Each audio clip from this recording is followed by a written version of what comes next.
Sudah kita ikrarkan setiap kali kita sholat dengan membaca surat Al-Fatihah, Iyyaka na'budu wa iyyaka nasta'in. Hanya kepadamu kami menyembah dan hanya kepadamu kami mohon pertolongan. Maka hanya menyembah kepada Allah itu tauhid kita. Hanya minta tolong kepada Allah itu tauhid kita. Maka pastikan Bapak Ibu, ketika kita minta tolong kepada Allah. Hadis Nabi menyebutkan idza sa'alta fas'alillah. Kalau kamu mintalah kepada Allah. Wa idza sta'anta fasta'im billah. Kalau kamu minta tolonglah kepada Allah. Terkait minta tolong, ini ada pembagiannya. Yang pertama ada minta tolong wajib. Yang kedua ada minta tolong, ada wajib, ada sunnah. Ada minta tolong yang sifatnya wajib. Ini minta tolong kepada Allah. Ini hukumnya wajib. Jadi kalau kita minta tolong kepada Allah, ini hukumnya wajib. Ini minta tolong yang pertama. Yang kedua, ini minta tolong yang hukumnya mubah, boleh. Minta tolong kepada sesama manusia, itu dibolehkan, tidak salah. Rasul pernah minta tolong kepada Aisyah untuk mengambilkan tikar di masjid. Rasul pernah minta tolong, para sahabat pernah minta tolong, para ulama pernah minta tolong, kita semua pernah minta tolong. Al-Quran juga menganjurkan kepada kita tolong menolong. Wa ta'awanu 'alal birri wat taqwa. Tolong menolonglah dalam kebaikan dan takwa. Yang ketiga ada minta tolong yang di situ hukumnya haram. Minta tolong kepada selain Allah yang tidak ada hubungan sebab akibat. Jadi minta tolong yang tidak boleh itu yang tidak ada hubungan sebab akibat. Kalau minta tolong yang ada hubungan sebab akibat itu dianjurkan, itu dituntunkan.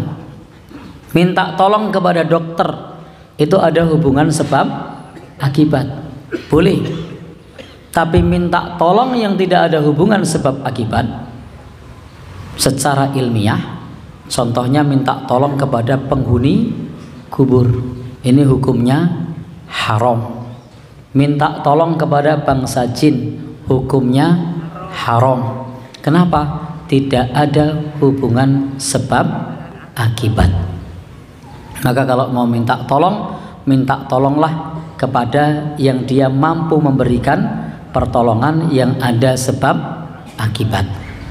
Maka minta tolong jenis yang ketiga ini hukumnya haram karena termasuk bentuk menyekutukan Allah.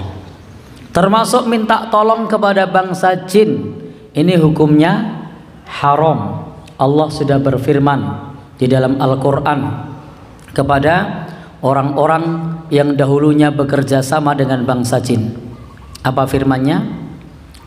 Firmannya an-naru maswakum khalidina fiha. Api neraka tempat tinggal kalian selama-lamanya. Kenapa difirmankan seperti itu?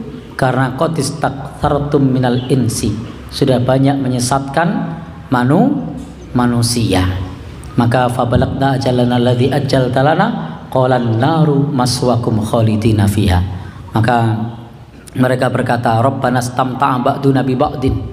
Wahai Rabb kami, wahai Tuhan kami sering berbagi kesenangan antara kami dengan sebagian yang lain. Manusia dan jin sering berbagi kesenangan, bekerja sama. Maka Allah firmankan, api neraka tempat tinggal kalian. Ini pantangan sebagai umat Islam, tidak boleh berlindung, minta tolong kepada bangsa jin.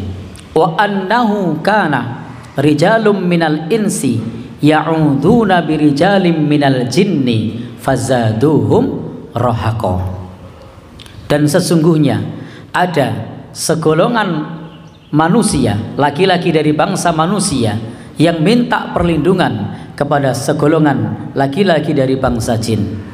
Fazaduhum rahaqa, maka justru menambah bangsa jin itu bertambah sombong. Jadi bangsa jin ini bertambah sombong. Salah satu sebab turunnya ayat ini, saat itu di salah satu lembah, di situ belum pernah didatangi manusia, dan orang-orang pun karena belum pernah lewat tempat tersebut, dia berlindung kepada penunggu lembah itu. Tetapi sebelum orang-orang itu berlindung, para jin itu juga ketakutan.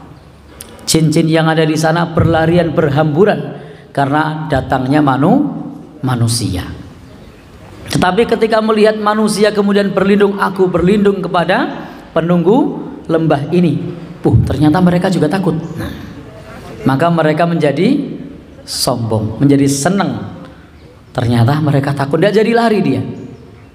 Sehingga Bapak Ibu yang berbahagia, kita tidak boleh minta tolong berlindung kepada bangsa jin. Minta tolong yang wajib kepada siapa tadi?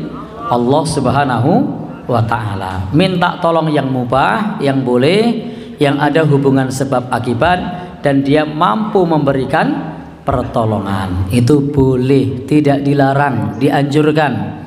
Yang ketiga, minta tolong yang haram, yakni minta tolong kepada selain Allah yang tidak ada hubungan sebab akibat. Contohnya kepada makhluk gaib, kepada jin, kepada apa lagi? Penghuni kubur. Ada lagi? Ya, mantra-mantra dan seterusnya. Yang berikutnya, minta tolong yang tidak boleh, yang hukumnya haram tapi tidak syirik. Minta tolong yang hukumnya haram tapi tidak syirik. Contohnya apa? Minta tolong kepada orang yang tidak mampu memberi pertolongan. Ini hukumnya haram tapi tidak syirik. Minta tolong kepada orang yang tidak mampu memberi pertolongan. Bapak Ibu, satu saat saya mau bepergian, lalu saya minta tolong sama orang yang tidak pernah belajar nyopir, tidak punya mobil, saya suruh nyopir. Nah, ini minta tolong hukumnya haram tapi tidak syirik. Kenapa? Karena tidak ada hubungan sebab akibat, tidak mampu melakukan sebab. Maka meminta tolong kepada yang tidak mampu melakukan sebab itu hukumnya haram. Pak, saya minta tolong disopiri. Wah, saya boten nate nyopir ya, boten nopo-nopo, kula pasrah. Nah, belum pernah pegang setir, tidak apa-apa, nanti mobilnya saya pinjamkan di rental. Apa yang terjadi kira-kira? Nabrak-nabrak. Baik, maka ini minta tolong ini hukumnya haram.